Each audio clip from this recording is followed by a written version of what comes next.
ഞാനൊരു ഗ്രാമത്തിലുള്ളത്. നമ്മളെ ബാംഗ്ലൂരിൽ നിന്ന് മാറി നിന്നിട്ട് 50 കിലോമീറ്റർ രാംനഗർ ഡിസ്ട്രിക്റ്റിലുള്ളൊരു സ്ഥലത്ത്. അപ്പോൾ ഈ ഗ്രാമത്തിൽ കാണുന്ന കാഴ്ചകൾ ഞാൻ വന്നതിനന്ന് ജോലിക്ക് വേണ്ടിയിട്ടാണ്. അപ്പോൾ ജോലിക്ക് വേണ്ടിയിട്ട് വന്നേരം ഞാൻ കണ്ട കാഴ്ചകളും അനുഭവിച്ചതും കുറച്ചൊരു ചെറിയൊരു ഷോർട്ട് വീഡിയോ ആക്കാനാണ് ഉദ്ദേശിക്കുന്നത്.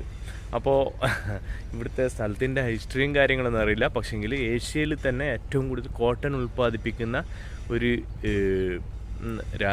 ഗ്രാമങ്ങളാണ്, ഒരു സ്ഥലമാണിത്. ഈ കാണുന്നതിലുണ്ടല്ലോ പുഴുവിന് കൊടുക്കാനുള്ള ഇലകളാണ്. കോട്ടൺ ഉണ്ടാക്കുന്ന കോട്ടൻ്റെ പുഴു ഉണ്ടല്ലോ അതിൻ്റെ.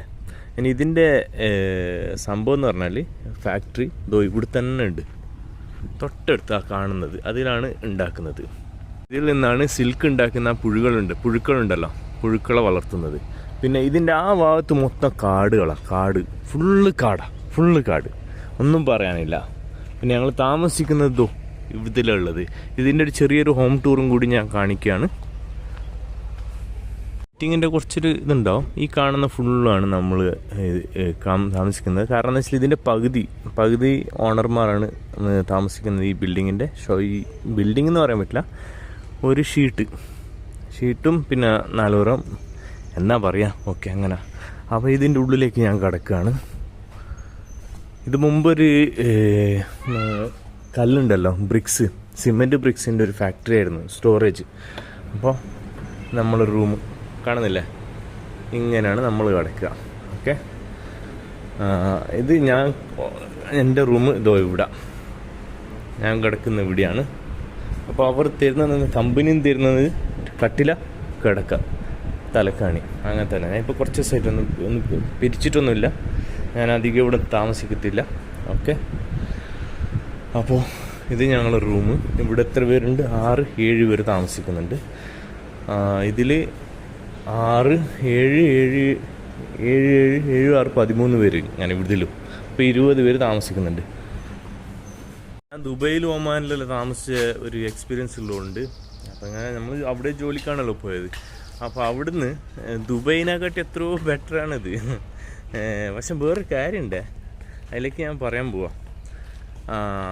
നമ്മളിപ്പോൾ ദുബൈയിലാകുമ്പോൾ ഒരു റൂമിൽ 6 പേരുണ്ടെങ്കിൽ തട്ടായിട്ട് കിടക്കുക. താഴെ മുകളിൽ ചെറിയ റൂമായിരിക്കും, കുടിസ് റൂമായിരിക്കും ഭൂരിപക്ഷം. പിന്നെ ചിലത് ലക്കിന് വലുത് കിട്ടിയാൽ കിട്ടി. പിന്നെ അതുപോലെ തന്നെ അവിടെ ഫെസിലിറ്റി കുറച്ചധികം ഉണ്ടാവും ദുബൈയിൽ. ഓരോ റൂം പോലെ. ഓക്കെ, അത് കഴിഞ്ഞിട്ട് ഇവിടെ കാണുന്നില്ല, ഇതെന്തിൻ്റെ പുല്ലാന്ന് അറിയില്ല, കൃഷിപരമായിട്ട് അറിയില്ല. ഇങ്ങനത്തെ ഒരു വല്ലാതെ വിജനമായ ഒരു കൃഷി സ്ഥലമാണിത്. അപ്പോൾ ഇതിലൂടെ ഇങ്ങ് നടന്നു പോവാം. ഇനിയിപ്പോൾ ഞാൻ പറയാൻ പോവാം, ഇവിടെ ഇതിൻ്റെ ഉള്ളിൽ 2 കളവ് കിടന്നതിന് കേട്ട് കഴിഞ്ഞാൽ ചിരി വരും. ചില്ലറ തുട്ടുകൾ, അതിന് വേണ്ടിയിട്ട് കളവ് വന്ന് ഒരാൾ വന്ന് ഒരു ചായ, അവിടെ ഞാൻ ഒരു റെസ്റ്റോറൻറ്റിലാണ് വർക്ക് ചെയ്യുന്നത്. ഒരു ചായ ഉണ്ടാക്കുന്ന ഒരാൾ വന്നു. അയാൾ കുറച്ച് ദിവസം വർക്ക് ചെയ്തു. ഒന്ന് നാട്ടിൽ പോകണമെന്ന് വിചാരിച്ചിട്ട് പറഞ്ഞിട്ട്, ഉമ്മാക്ക് സുഖമില്ല നാട്ടിൽ പോകണമെന്ന് പറഞ്ഞിട്ട് അയാൾ പോയിട്ട് തിരിച്ചു വന്നു. പക്ഷെ അത് മുതലാളിമാരെ അറിയിച്ചില്ല. റൂമിലിരുന്നു, ഡ്യൂട്ടി ഉണ്ട്, നാളെ ഡ്യൂട്ടിക്ക് ജോയിൻ ആവുമെന്ന് പറഞ്ഞു. അങ്ങനെ കുറച്ച് കഴിഞ്ഞേരം റൂമിൽ ആൾക്കാർ ഒഴിഞ്ഞ് തീർന്ന സമയത്ത് ലാസ്റ്റ് അവൻ റൂം വിട്ടിട്ട് കടയിൽ പോകുമ്പോൾ ചാവി ഇങ്ങ് തന്നേക്ക്, ഞാൻ വന്നോളാം, എൻ്റെ കയ്യിൽ തന്നെന്ന് പറഞ്ഞിട്ട് വെച്ചു. എന്നിട്ട് ഫുള്ള് ബാഗുകൾ സെർച്ച് ചെയ്തിട്ട് ഒരു കൂടിപ്പോലെ 1100 രൂപ എന്തോ കിട്ടി. അതും എടുത്തിട്ട് ആൾ പോയി.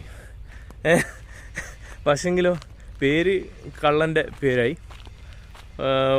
എന്താ പറയുക, പേരും മോശമായി. പക്ഷെങ്കിൽ കിട്ടിയത്ര 1100. ഓക്കെ, ഇറ്റ്സ് ഓക്കെ, അതൊരു കളവ്. പിന്നെ രണ്ടാമത്തെന്ന് പറഞ്ഞാൽ അവിടുന്ന് വേറെ 2 പേര് ഉണ്ടായിരുന്നു, ഞങ്ങൾ ഒന്നിച്ച് വർക്ക് ചെയ്ത്.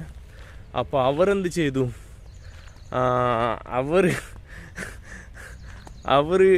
ഒരാളെ ഇയർഫോൺ എടുത്ത് കൊണ്ടുപോയി, ഒരാളെ ചെരുപ്പ് കൊണ്ടുപോയി, അങ്ങനത്തെ സീന്. പക്ഷേ അവർ ഡ്രസ്സ് അവിടെ തന്നെ കളഞ്ഞു.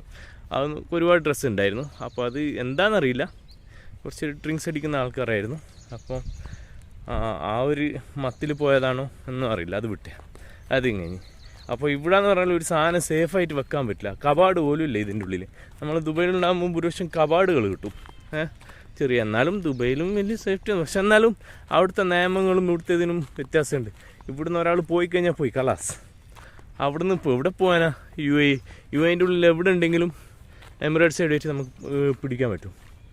ഇനി അടുത്ത കാര്യം, ഞാനിപ്പോൾ വയലിലല്ല നിൽക്കുന്നത്, ഇത് അങ്ങോട്ട് കാടും. ഇഷ്ടം പോലെ പാമ്പുണ്ട് മക്കൾ, ഇവിടെ ഇഷ്ടം പോലെ പാമ്പുണ്ട്. നമ്മൾ ഇവിടുന്ന് തന്നെ 4 പാമ്പുകളെ കൊന്നത്.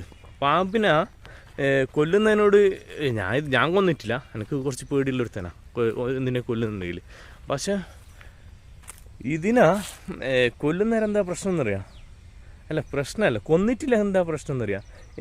ഇനിയെങ്ങാണ്ട് റൂമിൽ കയറി റൂമിലിപ്പോൾ അതിങ്ങി നിന്ന് ഈ ചെരുപ്പില്ലാണ്ടൊക്കെ ചില നടക്കുന്നതാ, ചെരുപ്പിട്ടിട്ട് നടക്കുന്നുണ്ട്. എന്തിട്ടാലും ആ പാമ്പ് സ്വയം രക്ഷയ്ക്ക് അല്ലെങ്കിൽ പേടിച്ചിട്ടോ വന്നിട്ട് കൊത്തിയൊക്കെ കഴിഞ്ഞില്ലേ? അതിനെക്കാട്ടിയും നല്ലത് യാല്ല അതിനങ്ങ് കൊന്നാളിന്ന്. അപ്പോൾ കുറേ എണ്ണത്തിന് 4 എണ്ണത്തിന് ഇവിടെ വന്ന് കൊന്നു, ഒരു 1.5 മാസത്തിൻ്റെ ഇടയിൽ. അത്രയ്ക്കും പാമ്പുകളുണ്ട്.